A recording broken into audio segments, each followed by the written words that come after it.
अमित शाह बिहार आते हैं, यहाँ पर आकर के तमाम चुनावी समीकरण तैयार करते हैं और इस बीच उनकी मीटिंग होती है, बड़े बड़े नेताओं के साथ मीटिंग होती है, साथ ही मीटिंग होती है सीएम नीतीश कुमार जी के साथ और कुल मिलाकर के बातचीत होती है एनडीए की रणनीति पे। सीट शेयरिंग एक बड़ा मुद्दा है, लेकिन कुल मिलाकर के सीट शेयरिंग पर अब जो समाधान की बात हो रही थी वो समाधान निकलता हुआ दिख रहा है। अब यहां पर पेंच फंस रहा है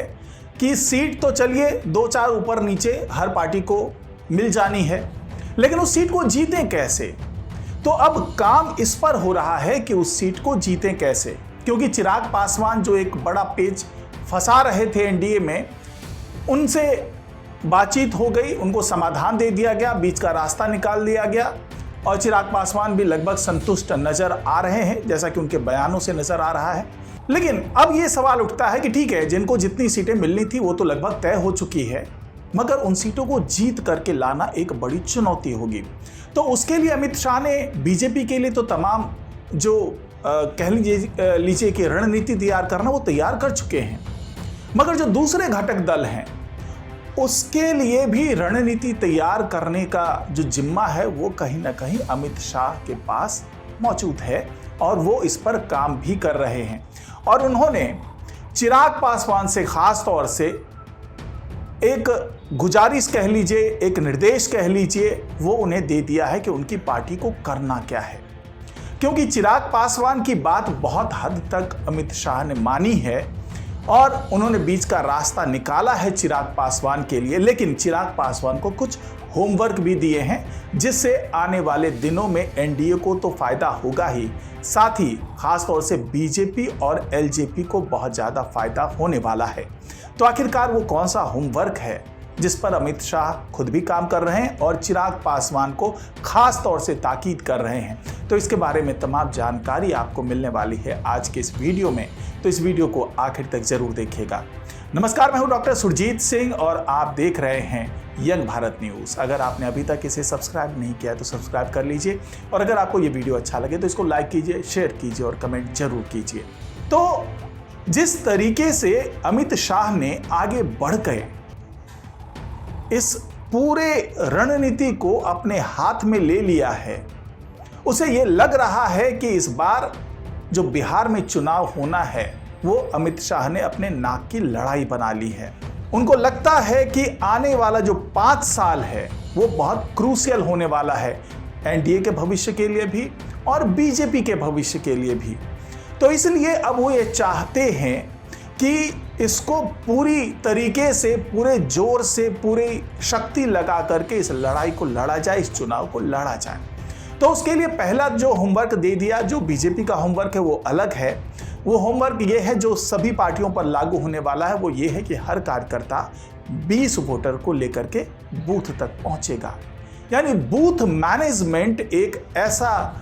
एरिया है जिसको करने की बहुत ज़्यादा ज़रूरत है, ये अमित शाह ने बता दिया है। लेकिन ऐसा नहीं है कि ये होमवर्क केवल बीजेपी के कार्यकर्ताओं के लिए है, क्योंकि जो बीजेपी है उसके पीछे संघ का एक बड़ा संगठन खड़ा है। उसके 16,000 कार्यकर्ता हर जगह जाकर के, हर गांव में जाकर के कैंपेनिंग कर रहे हैं। हालांकि ऐसा नहीं है कि संघ सीधे सीधे बीजेपी के लिए कैंपेनिंग कर रहा है, बल्कि वो आगे लेकर के बात आता है कि राष्ट्र के लिए क्या जरूरी है, बिहार के लिए क्या जरूरी है, किस तरीके से विकास को आगे बढ़ाया जाएगा और उसके लिए विकल्प क्या होगा। तो जाहिर सी बात है, संघ के कार्यकर्ता अगर विकल्प की बात कर रहे हैं तो वो इस तरीके से कन्विंस जरूर करते हैं कि जो वोटर हैं, जो मतदाता हैं, जो आम नागरिक हैं, वो अपना वोट एनडीए के फेवर में ही डाले। भले ही वहां पर खुल करके नाम नहीं लिया जाता है, क्योंकि वो कोई राजनीतिक संगठन नहीं है, बल्कि वो विकास की बात करता है, वो राष्ट्र की बात करता है, वो प्रदेश की बात करता है। तो यही वजह है कि वो सीधे सीधे ये तो नहीं कहते कि आपको किसको वोट देना है, लेकिन इशारा जरूर कर देते हैं कि किसको वोट देंगे तो आपका भविष्य सुरक्षित रहने वाला है। तो यहाँ पर 16,000 कार्यकर्ता जो संघ के हैं वो तो बैकअप दे ही रहे हैं बीजेपी को, लेकिन ओवरऑल अगर एनडीए की बात कर लें तो एनडीए को बैकअप देने की जिम्मेदारी सभी जो पार्टी हैं उनके कार्यकर्ताओं पे है। तो इसीलिए अमित शाह ने यह तय किया है कि हर पार्टी अपने कार्यकर्ताओं को इसी तरीके से जिम्मेदारियां दे। और खास तौर से अमित शाह ने चिराग पासवान को यह बता दिया है कि आपकी भूमिका बहुत अहम होने वाली है, क्योंकि जो पिछड़ा तबका है, जो अति पिछड़ा तबका है, जो महादलित का वर्ग है, वो एक तरीके से एलजेपी का कोर वोट बैंक है और उस वोट को बूथ तक लाने की जिम्मेदारी चिराग पासवान की पार्टी की होगी। इसीलिए चिराग पासवान आजकल अपने नवसंकल्प यात्रा को लेकर के हर उस जगह पर पहुंच रहे हैं जो उनका प्रभाव क्षेत्र है। लेकिन उसका मतलब यह नहीं है कि वो सीधे सीधे वहां से अपने उम्मीदवार जो हैं, जो कैंडिडेट हैं, उनको खड़ा करने वाले हैं, बल्कि वो अपने कार्यकर्ताओं को सक्रिय कर रहे हैं कि आपका कैंडिडेट हो या ना हो, जो एनडीए का कैंडिडेट होगा वही आपका कैंडिडेट होगा और उसके लिए जमीनी स्तर पर काम करने की जरूरत है, जमीन पर उतर करके काम करने की जरूरत है। तो अमित शाह ने साफ साफ कह दिया है कि चाहे वो जीतन राम मांझी हो, चाहे वो उपेंद्र कुशवाहा हो, चाहे वो चिराग पासवान हो, चाहे वो जेडीयू की बात कर लें, चाहे वो बीजेपी की बात कर लें, सबके लिए लक्ष्य एक है और वो है 2/3 बहुमत से जीत करके बिहार में सरकार बनाना। और इस सरकार को बनाने के लिए बूथ लेवल पर जो भी मैनेजमेंट करना है उसको करना ही पड़ेगा, क्योंकि आंकड़ों की बात कर लें तो कई लाख कार्यकर्ता जुट जाते हैं एनडीए के बैनर तले। और अगर ये जो लाखों कार्यकर्ता हैं वो अपने साथ 20-20 वोटर को लेकर के बूथ तक पहुंच जाते हैं तो ये मान के चला जाए कि करोड़ों वोटर पहुंच जाएंगे बूथ पर और वो वोटर जो होंगे वो हार्डकोर एनडीए के फेवर में वोट करते हुए नजर आएंगे। तो जीतन राम मांझी को भी तमाम वो इलाके दे दिए गए हैं जो राजगीर, गयाची और जो नालंदा का इलाका है जहां पर नीतीश कुमार की भी अच्छी पैठ है। लेकिन जहां पर जो मांझी समुदाय की बात कर लें या पिछड़ों की बात कर लें तो उनकी संख्या ज़्यादा है, तो ऐसे तमाम इलाकों की जिम्मेदारी जीतन राम मांझी को दे दी गई है। लेकिन जब उधर उनके संसदीय क्षेत्र की बात करते हैं, चिराग पासवान के संसदीय क्षेत्र, चाहे जमुई की बात कर लें, खगड़िया की बात कर लें या फिर उधर समस्तीपुर की भी बात कर लें या हम जो दूसरे और भी हैं हाजीपुर की बात कर लें, तो वो सब जो तमाम इलाके हैं वहाँ पर जिम्मेदारी दे दी गई है चिराग पासवान को। और मगध का जो पूरा इलाका है वहां पर जिम्मेदारी जेडीयू की है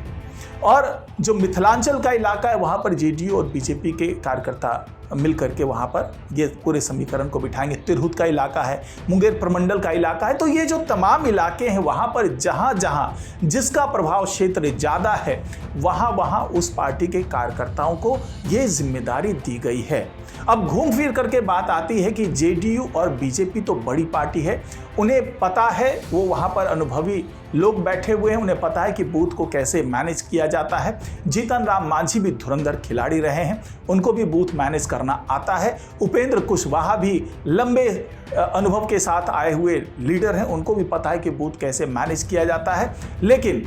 जो बात घूम के आती है वो आती है चिराग पासवान पर, क्योंकि चिराग पासवान बहुत अनुभवी नहीं है राजनीतिक क्षेत्र की बात कर ली जाए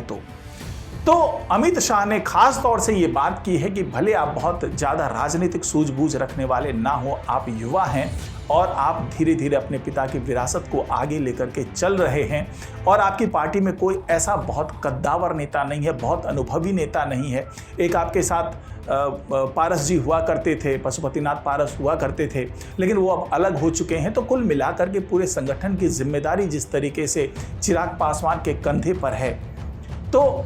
अब अमित शाह उनको ये बताने में लगे हुए हैं कि आप किस तरीके से बूथ को मैनेज करेंगे, किस तरीके से हर बूथ पर आप अपने कार्यकर्ताओं को बिठाएंगे। क्योंकि बीजेपी की तरफ से अमित शाह ने कह दिया है कि हर बूथ पर कम से कम जो पार्टी के हैं 10 से 15 कार्यकर्ता नजर आने चाहिए, जो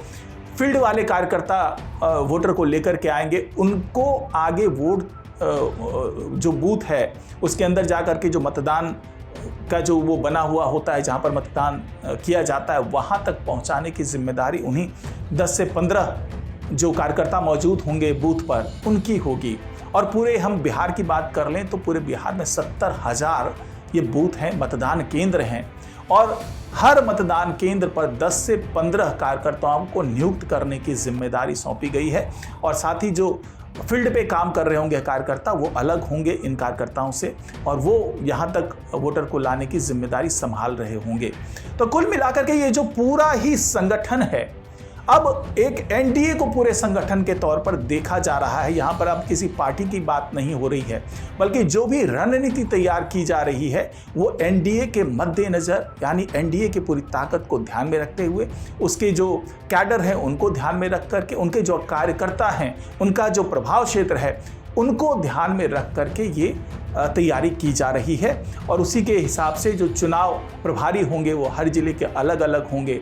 और उन जगहों पर जहां पर किसी खास पार्टी का दबदबा होगा वहां पर उनके द्वारा समर्थित जो चुनाव प्रभारी हैं वो नजर आने वाले हैं। तो कुल मिलाकर के ये कहा जा सकता है कि इस बार चिराग पासवान की बिल्कुल अग्नि परीक्षा होनी है,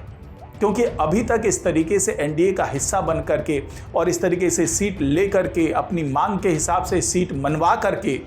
अपनी मांग को मनवा करके पहले वो कभी चुनाव मैदान में नहीं उतरे हैं। तो इस बार उनके भी नेतृत्व कौशल की परीक्षा होने वाली है और साथ ही जो अमित शाह है वो ये भी देखेंगे कि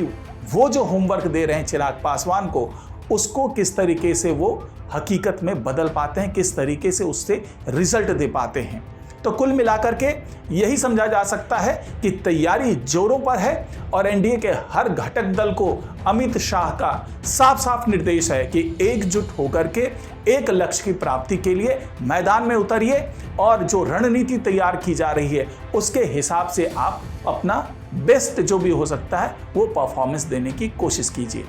तो आज की रिपोर्ट में फिलहाल इतना ही। नमस्कार।